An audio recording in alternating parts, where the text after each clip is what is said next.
na nossa cabeça ficou como uma missão das mais importantes realizadas. Tanto é que deu margem a se caracterizar como o Dia da Busca e Salvamento no Brasil. Para a Força Aérea, o Dia da Busca e Salvamento é o dia em que os sobreviventes foram encontrados na Amazônia nesse desastre.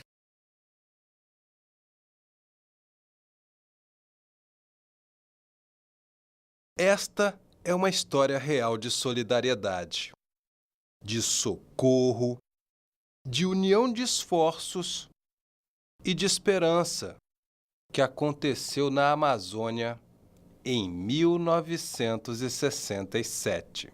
Eu era, então, na época, ajudante de ordens do presidente Arthur da Costa Silva. Eu era capitão recém-promovido e eu comecei a me interessar pelo problema amazônico.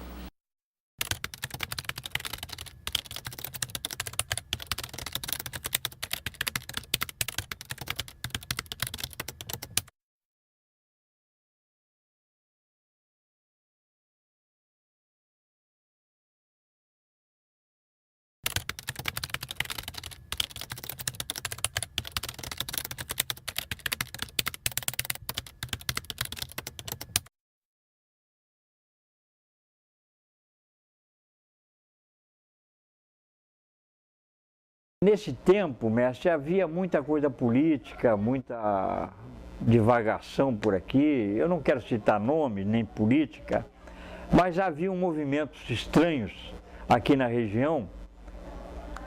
A Amazônia, naquele tempo, estava sendo ocupada, né?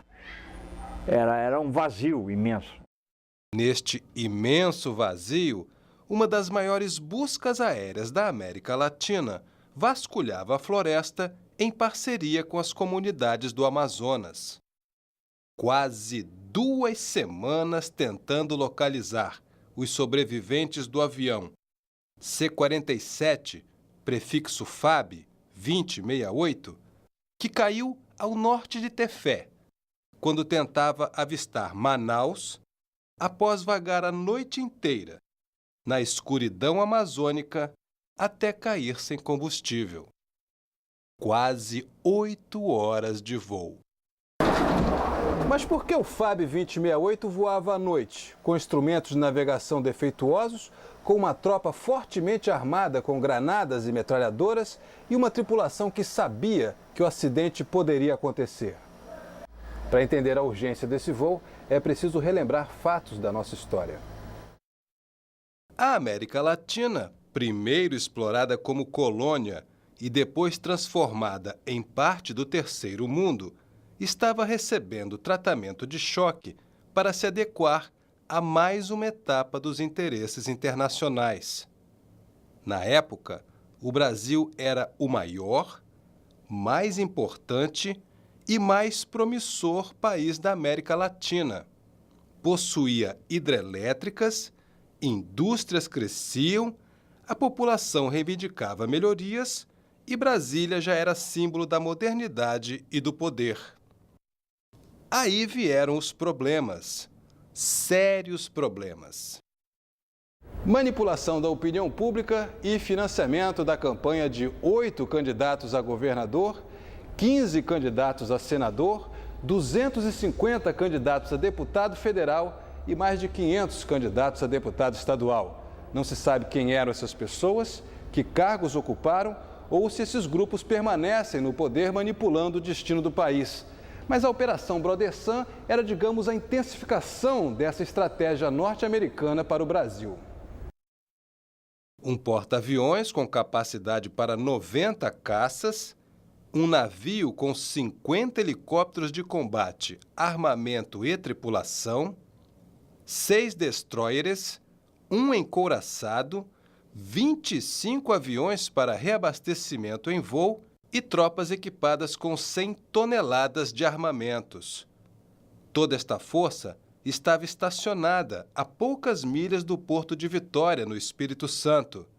Se o governo resistisse, o Brasil seria invadido. O motivo? No Brasil, existia uma grande efervescência do pensamento de esquerda, né, do pensamento nacionalista, que não tem propriamente a ver com esquerda, mas era, de qualquer maneira, anti-americano, entende? Coisa do petróleo é nosso, coisa desse tipo, entende? E esse movimento nacionalista, ele pregava, por exemplo, que a nossa indústria devia ser nacional, entende? E não abrimos o mercado e as nossas portas para a entrada de empresas transnacionais, etc. Então, essa ideia era muito forte. A ideia das reformas de base, né, tudo isso. Então, e esse contexto era um contexto latino-americano, onde o Brasil era o país mais forte nesse sentido, né? Então, por exemplo, digamos assim, interromper esse processo no Brasil era uma forma exemplar de controlar a situação da América Latina, né? O desejo dos latinos de buscar um modelo de desenvolvimento mais justo e próspero era uma preocupação para os Estados Unidos e uma oportunidade para os soviéticos. Cuba já havia rompido com os interesses norte-americanos e apoiava movimentos semelhantes no Cone Sul. A Guerra Fria dividiu o mundo em duas partes, né?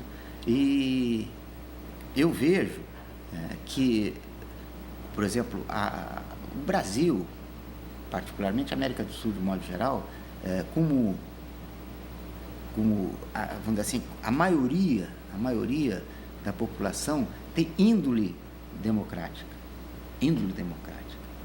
Então, logicamente que naquela ocasião nós atendíamos aos anseios dos Estados Unidos, que era que nós não virássemos do bloco comunista.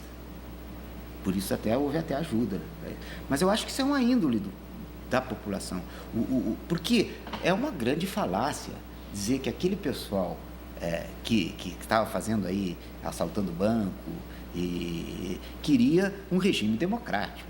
Eles queriam, era o totalitarismo soviético, que eu acho que é contra a índole do brasileiro. E isso veio a favor do outro lado, só tinha dois lados. Jânio Quadros abandonara a presidência da República 6 dias após manifestar apoio e parceria comercial a Cuba, durante solenidade de condecoração de Che Guevara em Brasília. O ministro cubano e permanente líder guerrilheiro transitava na América Latina apoiando movimentos revolucionários, até ser assassinado na Bolívia em 1967.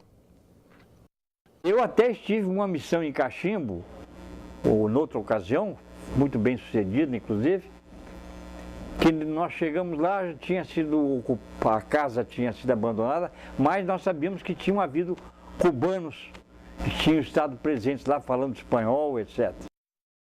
A isolada região amazônica era estratégica em função da ausência do Estado, da desinformação e da pobreza.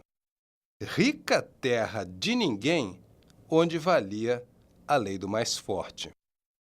E a partir da década de 60, essa questão começa a ser fortemente vivida. Entende? Por exemplo, com a criação, por exemplo, do tipo de jagunço, grileiro, entende? Essas figuras novas, digamos, socialmente novas, que são os capatazes, entende? As milícias ligadas a essas fazendas e tal, que davam um prazo para o cara sair, entende?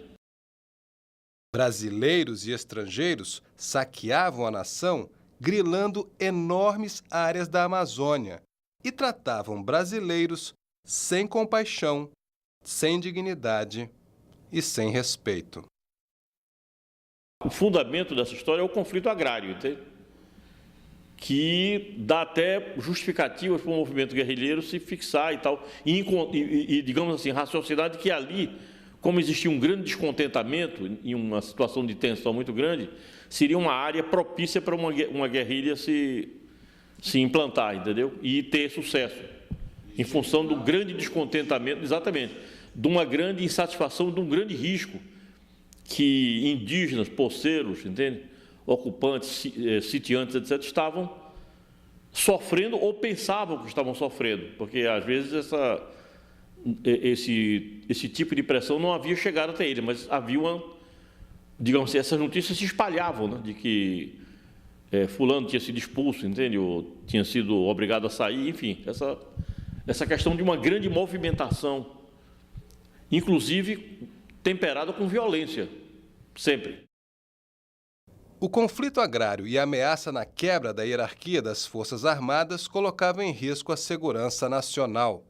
Numa articulação de políticos e setores da sociedade civil, o Exército assume o comando do país. O processo é acompanhado tecnicamente pelos Estados Unidos, semelhante ao que aconteceu a nossos vizinhos. Brasileiros passaram a ser vistos como potenciais inimigos da pátria, e o estado de desconfiança desencadeava medidas extremas. Para a Amazônia, tinha início o atual ciclo de integração. A estratégia militar colocava Manaus como foco de desenvolvimento. Nos governos militares havia um planejamento estratégico e uma política para cumprir esse planejamento estratégico. E essa política foi seguida rigorosamente. O presidente Castelo Branco implantou a Zona Franca de Manaus, e quando nós tivemos aqui, ela estava no auge da parte comercial. Tinha lojas ali, aquela centro que chamava até a Zona Franca, centro ali de Manaus, Guilherme Moreira, enfim, aqueles 4 quarteirões, aquilo ali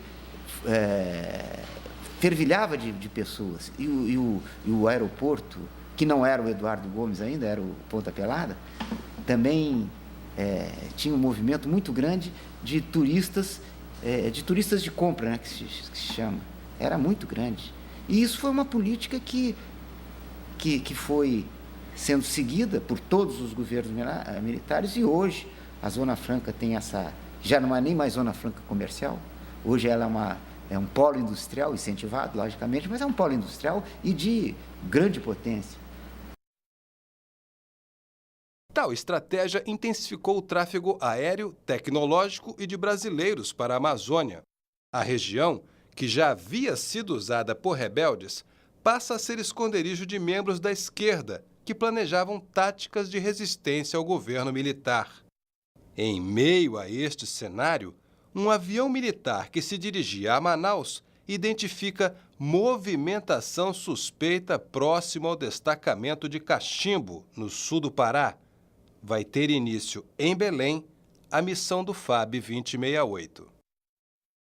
A missão era ir a Cachimbo, reforçar a guarnição em função desse movimento que é denunciado por esse coronel da FAB que sobrevoou, que informou que havia uma movimentação de muita gente em Cachimbo entre brancos e índios. Então, como Cachimbo não tinha guarnição, eu fui com a intenção de aumentar o poderio militar de defesa do destacamento. O avião que levaria a tropa, o C-47, prefixo FAB 2068, apresentava problemas no radiocompasso, instrumento que indica quando o avião sai da rota. Mas os pilotos estavam habituados a voos diurnos na Amazônia. O planejado era seguir pelo rio Amazonas, descer o rio Tapajós, abastecer e pernoitar em Jacareacanga. Ao amanhecer, decolariam imediatamente para Cachimbo.